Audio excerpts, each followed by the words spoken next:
Доброе утро, зрители Stop Game! В эфире InFact.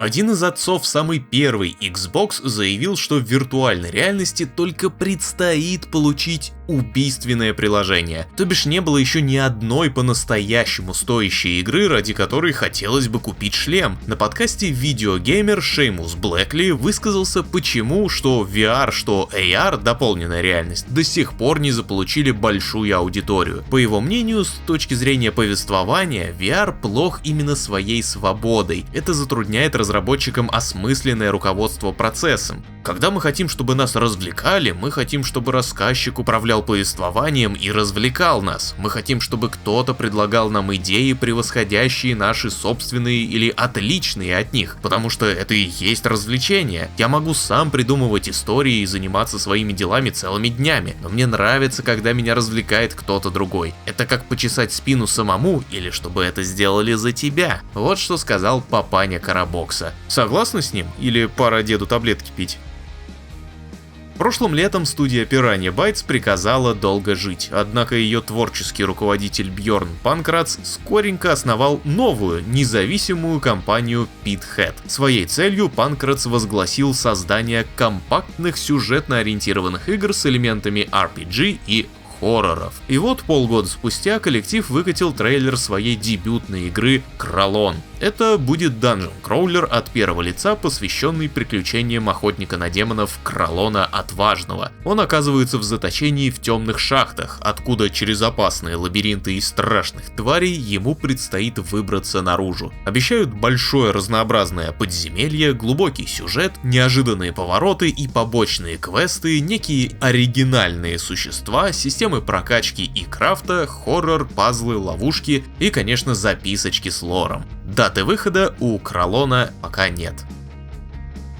Известный журналист Джейсон Шрайер поболтал с ведущими подкаста Kinda Funny Games. Во время разговора была затронута тема закрытых Warner Bros. Студий, в особенности Monolith. По словам Шрайера, компания уже 4,5 года не выпускала игр, и к моменту закрытия успела растерять всех своих руководителей. А их она лишилась из-за неверных решений, принимаемых в EB Games на протяжении последних 10 лет. После прорывной Middle-earth Shadow of Mordor и ее сиквела, Monolith вместо того, чтобы взяться за следующую игру по Властелину колец, начала разработку проекта по новой IP. В нем команда намеревалась поэкспериментировать с процедурным повествованием. Результаты были хорошими, но новые IP не были нужны Warner Bros. Games. Она хотела, чтобы все ее подчиненные студии батрачили на Гарри Поттера и Игру Престолов. Monolith попыталась привязать эти франшизы к своим наработкам, но не вышло. Тем не менее, проект никто отменять сразу не стал. Так прошло 3 года, и когда производство наконец приказали свернуть, сразу несколько ключевых сотрудников встали и вышли. И не для того, чтобы потом зайти нормально, а чтобы разойтись по другим студиям или организовать собственную, вроде Cliffhanger Games, которая сейчас работает над экшеном про Черную Пантеру. Оставшимся сотрудникам дали задание сотворить игру про Чудо-женщину. Полгода ее разрабатывали, состоялся анонс, а параллельно с этим студия пыталась восполнить свои потери. Получалось не очень. Из-за отсутствия шарящих инженеров начались проблемы с движком. В 2023 производство перезапустили, руководителей сменили. Отказались от системы Nemesis, начались разговоры об элементах игр-сервисов, но вы поняли, к чему оно шло. А затем случился катастрофический для Warner Bros. 2024 с убытками под 300 миллионов. Тогда Monolith и решено было вычеркнуть из геймдева. Для продажи она слишком дорога, как студия сама по себе, а ведь еще пришлось бы платить за разработку нового проекта или отчисления за продолжение работы над Чудо-женщиной, а это никому не было нужно. Вот так бесславно окончила свой путь легендарная Monolith Productions.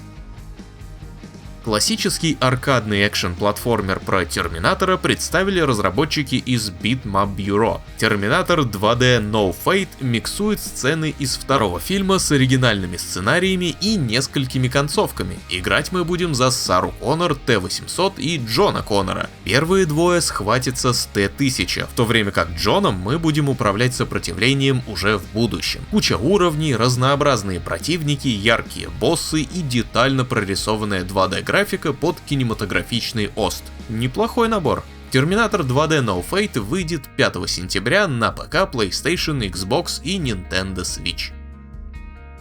В марте в раннем доступе стартует многопользовательский боевик Midnight Murder Club. Мы будем мочить друг друга в темном особняке, в котором черт ногу сломит, высвечивая оппонентов фонариком. Но при этом, подрубив лампу Ильича, ты становишься легкой мишенью, так что пользоваться ею придется с осторожностью. По локации разбросаны оружие и всевозможная снаряга, таблетки для улучшения ночного зрения, броники, капканы, коктейли Молотова и прочее. В раннем доступе будет 5 режимов, включая командный бой и каждый сам за себя. В режиме Wild Cards мы будем разыгрывать, собственно, карты, влияющие на геймплей. По завершении таких матчей в свою коллекцию можно будет добавлять новые карточки. Для игры предусмотрена система гостевых пропусков. Купил одну копию игры и получил 5 подарочных для друзей. Midnight Murder Club стартует 13 марта в раннем доступе Steam и на PlayStation 5. Победно-блоговую косарямбу на этой неделе получает Mikesia XD за исключительно одобряемый блог о мужской красоте и красивых мужиках в играх. Уважуемо! А другая косарямба отправляется Александру Шумакову, раскатавшему не на 1 час чтения полотно, посвященное сюжетной кампании Call of Duty Black Ops 2 с точки зрения здравого смысла. Пару свежих трейлеров подвезли поставщики Souls-лайков. Во-первых, The First Berserker Kazan обзавелся геймплейным роликом с нарезкой босс-файтов. Выглядит прикольно. А вот как играется, узнаем 27 марта на ПК, PlayStation 5 и Xbox Series. Второй трейлер посвящен Wuchang Fallen Fetus. Под эпичную музычку главная героиня демонстрирует разные способности и оружие, применяя их непосредственно в бою. Вот у Wuchang точной даты пока нет, ждем когда-то в этом году на тех же платформах. С датой выхода определились создатели хоррора «Посттраума». Психически нестабильный кондуктор Роман оказывается в искаженной версии реальности после панической атаки. Мы должны будем помочь ему преодолеть головоломки, бить морды монстрам, убегать от монстров и искать полезные инструменты, чтобы выбраться из этого кошмара. А начнем мы 31 марта, когда «Посттраума» явится на ПК, PlayStation 5 и Xbox Series. Демоверсию уже можно пощупать в Steam. Но у игры нет и не предвидится русского языка, так что учтите. Ну и немного алдоты вам на дорожку. Разработчик-одиночка Винсент Адинольфи выпустил трейлер ужастика старой школы в духе первых Silent Hill и Resident Evil. Называется игра Heartworm. В качестве действующего лица выступает девушка Сэм. Она не может принять смерть любимого дедушки и, лелея надежду воссоединиться с ним, проваливается в кроличью нору интернета. Информация с таинственного форума приводит ее в сверхъестественный дом, где Сэм пытается связаться с иным миром. Автор делает акцент на исследовании и разгадке пазлов. Иногда придется сражаться, но вместо оружия героиня использует фотокамеру. На прохождение уйдет 4-6 часов, однако концовок в Heartworm несколько. В настройках можно включить пикселизацию, ретро-эффекты и танковое управление для любителей олдскула, а для фанатов более современного геймплея есть удобная схема управления с прицеливанием из-за плеча. Heartworm выйдет этой весной в Steam. Демка уже доступна. А у меня на этом все. Залетайте сегодня на стрим Monster Hunter Wilds, ждите видеообзор Evout на нашем сайте. Приятного вам аппетиту и отличных выходных!